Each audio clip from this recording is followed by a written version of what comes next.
Assalamualaikum warahmatullahi wabarakatuh. Perkenalkan, nama saya Naila Amelia dari kelas 11 TKJB. Di sini saya akan presentasikan untuk pelajaran teknologi layanan jaringan tentang Badan Standarisasi Dunia. Pengertian standarisasi dunia: organisasi internasional untuk standarisasi internasional, Organization for Standardization (ISO) adalah badan penetap standar internasional yang terdiri dari wakil-wakil dari badan standar nasional setiap negara. Didirikan pada 23 Februari 1947, ISO menetapkan standar-standar industrial dan komersial dunia. Tujuan penggunaan standarisasi. Adapun tujuan dari penggunaan standarisasi aturan dalam media komunikasi atau dikenal sebagai protokol, ini adalah untuk melakukan deteksi pada koneksi media komunikasi data. Hal-hal apa saja yang akan dilakukan untuk menanggulangi kerusakan pada perangkat atau pesan dikirim maupun diterima. Bagaimana cara mengoperasikan peralatan dalam komunikasi data dan lain sebagainya. International Telecommunication Union atau ITU adalah badan khusus Perserikatan Bangsa-Bangsa yang bertanggung jawab atas isu-isu yang berkaitan dengan teknologi informasi dan komunikasi TIC. International Electronical Commission atau IEC komersial adalah sebuah internasional organisasi hubungan yang mempersiapkan dan menerbitkan standar internasional untuk semua listrik, elektronik, teknologi, dan terkait secara kolektif dikenal sebagai elektroteknologi. International Organization for Standardization atau ISO, organisasi internasional untuk standarisasi atau disingkat ISO, adalah badan penetap standar internasional yang terdiri dari wakil-wakil dari badan standarisasi nasional setiap negara. Dikarenakan singkatan dari masing-masing bahasa berbeda, IOS dalam bahasa Inggris dan OIN dalam bahasa Prancis, maka para pendirinya menggunakan singkatan ISO diambil dari bahasa Yunani, isos yang berarti sama, equal. Penggunaan ini dapat dilihat dari kata isometric atau isonomi. Institute of Electrical and Electronic Engineers atau IEEE, Triple A. Sebelumnya, IEEE memiliki kepanjangan yang dalam bahasa Indonesia berarti Institut Insinyur Listrik dan Elektronik. Namun, kini kepanjangan itu tidak lagi digunakan selain untuk keperluan legal, sehingga organisasi ini memiliki nama resmi IEEE saja. IEEE adalah sebuah organisasi profesi nirlaba yang berdiri dari banyak ahli di bidang teknik yang mempromosikan pengembangan standar-standar dan bertindak sebagai pihak yang mempercepat teknologi-teknologi baru dalam sebuah aspek dalam industri dan rekayasa engineering. American National Standard Institute atau ANSI adalah sebuah lembaga nirlaba swasta yang mengawasi pengembangan standar konsensus sukarela untuk produk, jasa, proses, sistem, dan personal di Amerika, pedoman yang secara langsung berdampak bisnis di hampir setiap sektor. Arcanet Trade Association atau ATS.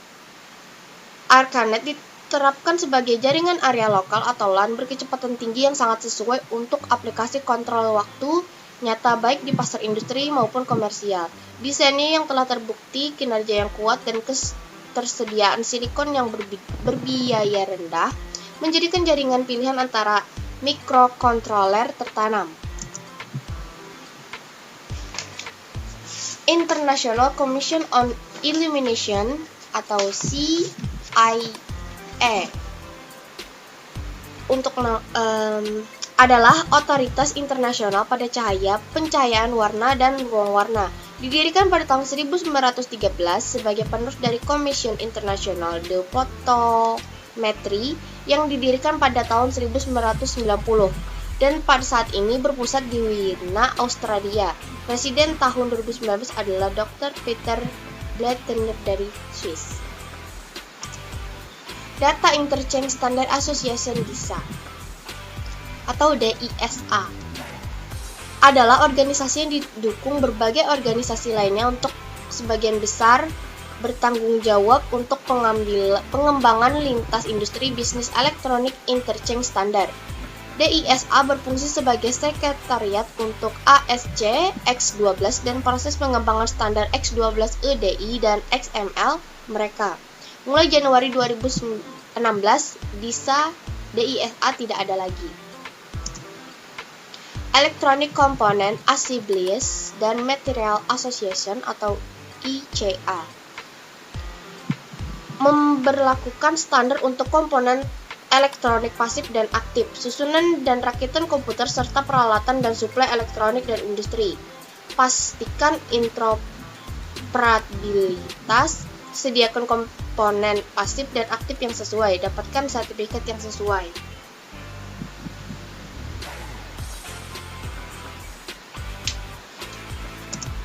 Electronic Industry Alliance atau EIA adalah seorang Amerika standar dan organisasi perdagang berdiri sebagai aliansi asosiasi perdagangan untuk produsen elektronik di Amerika Serikat. Mereka mengembangkan standar untuk memastikan peralatan dari produsen yang berbeda, kompatibel, dapat dipertukarkan.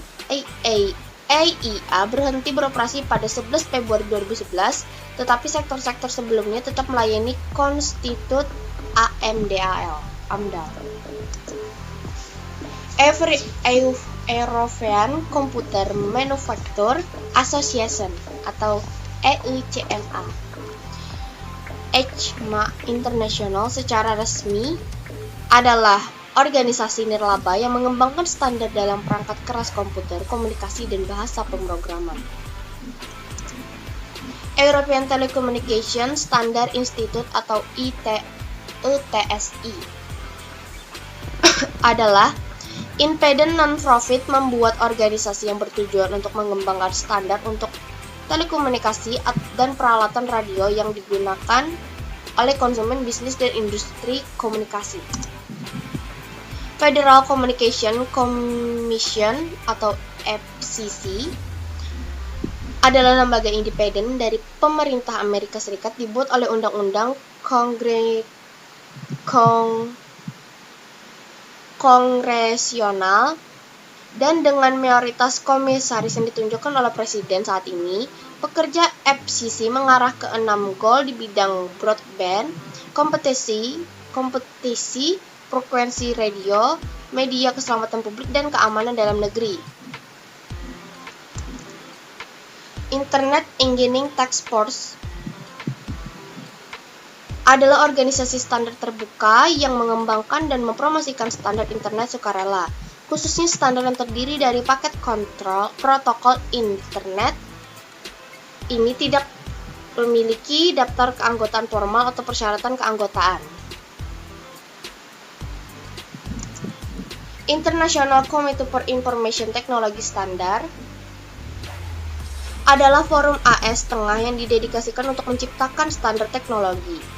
Diakreditasi oleh American National Standard Institute dan berafiliasi dengan Informasi Teknologi Industri Council, sebuah organisasi advokasi kebijakan global yang mewakili AS dan perusahaan inovasi global. Information Technology Industry Council adalah asosiasi perdagangan berbasis di Washington yang mewakili perusahaan dari industri teknologi informasi dan komunikasi atau TIC. Sebagai organisasi advokasi, IT bekerja untuk mempengaruhi masalah kebijakan yang bertujuan untuk mendorong inovasi dan meningkatkan daya saing global. Asosiasi Industri Telekomunikasi atau TIA yang terakreditasi oleh American National Standard Institute untuk mengembangkan berbagai standar industri didasarkan pada konsensus kesukarelaan untuk sebuah variasi yang luas terhadap berbagai produk information dan communication technologies ICT, dan saat ini telah hadir hampir 400 perusahaan. European Telecommunication Standard Institute Komite Eropa untuk Standarisasi Elektronik bertanggung jawab atas standarisasi Eropa di bidang teknik kelistrikan. Bersama dengan ETSI dan CEN, ia membentuk sistem Eropa untuk standarisasi teknis. Selanjutnya adalah OSI layar. Layar OSI atau OSI layar yang pertama adalah layar pertama. Layar P-cycle ini adalah layar yang paling sederhana berkaitan dengan elektrikal dan optikal koneksi antar peralatan. Data biner dikodekan dalam bentuk yang dapat ditransmisi melalui media jaringan sebagai contoh kabel, transceiver, dan konektor yang berkaitan dengan layar P-cycle. Fungsi P-cycle layar adalah bertanggung jawab atas proses data menjadi bit dan mentransfernya melalui media seperti kabel dan menjaga koneksi fisik antar sistem. Yang kedua, data link. Layar data link, layar ini menyediakan transfer data yang lebih nyata sebagai penghubung antara media network dan layar protokol yang lebih high level. Fungsi mengkomunikasikan bit ke byte dan byte ke frame, menerima perangkat media berupa MACA addressing, deteksi error, dan resolving error. Yang ketiga, network. Layar network. Tugas utama dari layar network adalah menyediakan fungsi routing sebagai paket dapat dikirim keluar dari segmen network lokal ke sebuah tujuan yang berada pada suatu network lain. Fungsinya membagi aliran data biner ke paket discrete dengan panjang tertentu, mendeteksi error, memperbaiki error dengan mengirim ulang paket yang rusak. Layar transport menggunakan protokol seperti UTB, TCP, dan atau SPX. Yang satu ini digunakan oleh network, tetapi khusus untuk koneksi berfrekuensi IP. Layar transport adalah pusat dari mode OSI. Layar ini menyediakan transfer reliable dan transfer data antara dua titik akhir. Layar ini juga menyediakan multiplexing, kendali aliran, dan pemeriksaan error serta memperbaikinya. Fungsi melakukan segmentasi dan menyatukan kembali data yang tersegmentasi dari upper layar menjadi sebuah arus data yang sama, menyediakan layanan transportasi data ujung ke ujung, membuat koneksi logikal antara host, pengirim, dan tujuan pada sebuah internet network. Layar sessions sesuai dengan namanya sering disalahartikan sebagai produser logon pada network dan berkaitan dengan keamanan. Layar ini menyediakan layanan kedua layar di atasnya melakukan koordinasi komunikasi antara entity layar yang diwakilinya. Fungsi bertanggung jawab untuk membentuk, mengelola, dan memutuskan session antar layar di atasnya, kontrol dialog antara peralatan atau node. Layar presentation dari model OSI dilakukan hanya untuk suatu fungsi tunggal. Translasi dari berbagai tipe pada type system, sebagai contoh, sebuah koneksi antara PC dan mainframe merupakan konversi dari EIB, EBC, DIC. Fungsinya presentation layer berfungsi sebagai bertanggung jawab bagaimana data dikonversi dan diformat untuk transfer data. Yang terakhir, layer application. Layer application adalah penghubung utama antara aplikasi yang berjalan pada satu komputer dan browser network yang membutuhkan akses padanya. Layer application adalah layar di mana user akan beroperasi padanya protokol seperti FTP, Telnet, SMTP, HTTP, POP3 berada pada layar application. Sekian presentasi saya untuk hari ini. Salah hilap saya mohon maaf karena banyak masih kekurangannya. Semoga bermanfaat. Saya akhiri. Assalamualaikum warahmatullahi wabarakatuh.